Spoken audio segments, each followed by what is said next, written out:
যদি আপনি বাড়িতে বসে আপনার হাতে থাকা মোবাইল ফোন বা কম্পিউটারের মাধ্যম দিয়ে আপনি আপনার আধার কার্ডের ফটোটিকে আপডেট করতে চাইছেন, তো সেটা আপনি কীভাবে করবেন, তাও আর আপনার হাতে থাকা মোবাইল ফোনের মাধ্যম দিয়েই, সেটা আপনাকে এই ভিডিওটির মাধ্যম দিয়ে জানাবো।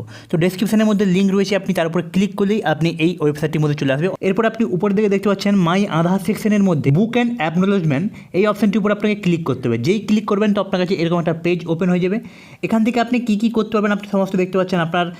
আপনার নাম চেঞ্জ করতে পারবেন, আপনার অ্যাড্রেস চেঞ্জ করতে পারবেন, আপনার মোবাইল নাম্বার আপডেট করতে পারবেন, ইমেল আইডি আপডেট করতে পারবেন, ডেট অফ বার্থ আপডেট করতে পারবেন, আপনার জেন্ডার চেঞ্জ করতে পারবেন। তো আপনাকে এখান থেকে নিচের দিকে সিলেক্টের উপরে ক্লিক করে নিয়ে আপনার আশপাশে যেখানে আধার সেন্টার রয়েছে আপনি এখান থেকে দেখবেন আপনার আশপাশে যেটা হবে আপনি সেটাকে এখান থেকে সিলেক্ট করে নেবেন। সিলেক্ট করার পর প্রসিড টু বুক অ্যাকনোলেজমেন্ট এই অপশানটির উপরে ক্লিক করবেন। যেই ক্লিক করবেন তো নেক্সট পেজটা আপনার কাছে চলে আসবে। এবারে আমরা এখানে আধার কার্ড আপডেট করতে চাইছি, মানে ফটোটা চেঞ্জ করতে চাইছি। তো এখানে আধার আপডেট অপশানটিকে সিলেক্ট করে নিয়ে তারপরে নিজের মোবাইল নাম্বারটা এখানে এন্টার করে নিতে হবে। তারপর নিচে যে ক্যাপচারটা রয়েছে সেম টু সেম টাইপ করে নিয়ে জেনারেট ওটিপির উপরে ক্লিক করে দিতে হবে। রেজিস্টার মোবাইলের মধ্যে যে ওটিপিটি আসবে সেই ওটিপিটিকে এখানে টাইপ করে নিয়ে ভ্যালিড ওটিপির উপরে ক্লিক করে দিতে হবে। তো নেক্সট পেজটা আপনার কাছে এখানে চলে আসবে। এইবার আপনাকে এখানে আপনার যে আধার নাম্বার সেই আধার নাম্বারটাকে টাইপ করতে হবে। তারপর আপনার আধার নাম্বারের যেরকম স্পেলিংয়ে আপনার নাম রয়েছে সেই নামটাকে আপনাকে এখানে টাইপ করতে হবে। তারপর আপনার যে ডেট অফ বার্থ রয়েছে আধার কার্ডে সেই ডেট অফ বার্থকে সেম টু সেম টাইপ করতে হবে। অ্যাপ্লিকেশান ভ্যালিডেশন টাইপ আপনি এখান থেকে ডকুমেন্টস অপশনটাকে সিলেক্ট করবেন। তারপরে স্টেট আপনি এখান থেকে আপনার যে স্টেট রয়েছে সেই স্টেটটাকে সিলেক্ট করে নেবেন। তারপর আপনি আপনার যে সিটিটাকে সিলেক্ট করবেন।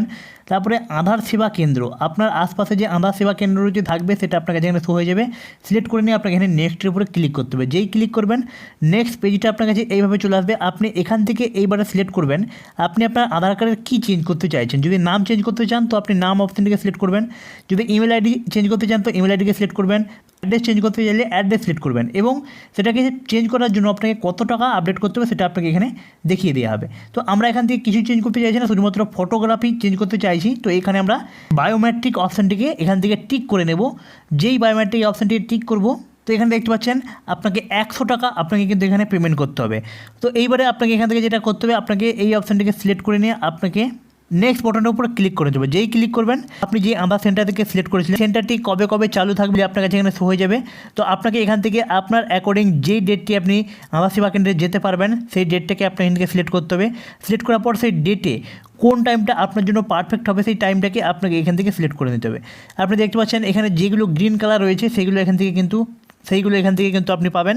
তো আপনি এখান থেকে আপনার অ্যাকর্ডিং এখান থেকে টাইমটাকে সিলেক্ট করলে এই সাইডের দিকে আপনার কাছে এখানে বড় করে শো করিয়ে দেওয়া হবে যে আপনি কত তারিখে কটা থেকে কটার মধ্যে আপনি এখান থেকে টাইম সিলেক্ট করছেন সেটা শো করানো হবে। নেক্সট উপরে ক্লিক করলে আপনার কাছে এখানে পুরো অ্যাপ্লিকেশানটা আপনার কাছে রিভিউ চলে আসবে। আপনি এখান থেকে একবার চেক করবেন। চেক করার পর সাবমিটের উপরে ক্লিক করবেন। যেই সাবমিটের উপরে ক্লিক করবেন তো আপনাকে ওকের উপরে ক্লিক করতে হবে। ওকের উপর ক্লিক করার পর আপনাকে এখানে পেমেন্ট করতে হবে। যেমন আমি আপনাকে বলেছিলাম এখানে বায়োমেট্রিক চেঞ্জ করার জন্য আপনাকে এখানে 100 টাকা পেমেন্ট করতে হবে। তো এখান থেকে আপনি 100 টাকা পেমেন্টটা অনলাইনের মাধ্যমে আপনাকে করতে হবে। আপনি এখানে অনলাইন সিলেক্ট করার পর এখান থেকে পে ইউ এই অপশানটিকে সিলেক্ট করে নিয়ে debit card, credit card, net banking, UPI যে কোনো পদ্ধতিকে ফলো করে আপনি এখান থেকে পেমেন্টটি করতে পারবেন। তো ইউপিআই সিলেক্ট করে নিয়ে আমি এখানে মেক পেমেন্ট অপশানটির উপর সিলেক্ট করছি। তারপরে এখান থেকে আপনার অ্যাকর্ডিং আপনি যে কোনো ইউপিআই অ্যাপ্লিকেশান আপনি এখান থেকে সিলেক্ট করে নিয়ে আপনি এখান থেকে পেমেন্টটা কিন্তু করতে পারবেন।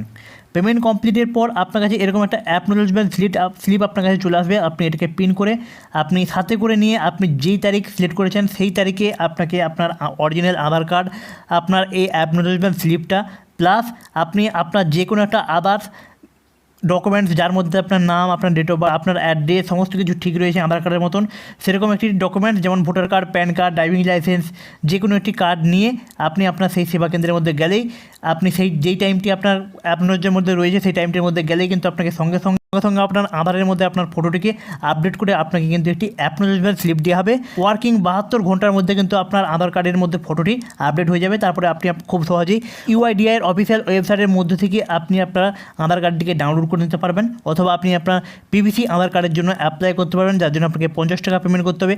পিভিসি আধার কার্ড অ্যাপ্লাই করার পর 10 থেকে 15 দিনের মধ্যে আপনার বাড়িতে আপনার আপডেট আধার কার্ডটি খুব সহজেই পেয়ে যাবেন। তো ভিডিওটি যদি আপনার জন্য একটু হেল্প হয়ে থাকে তো ভিডিওটিকে একটি লাইক করুন, আপনার বন্ধুবান্ধবের মধ্যে শেয়ার করুন আর এমনই নতুন নতুন ভিডিও দেখার জন্য চ্যানেলটিকে সাবস্ক্রাইব করে রাখতে একদমই ভুলবেন না।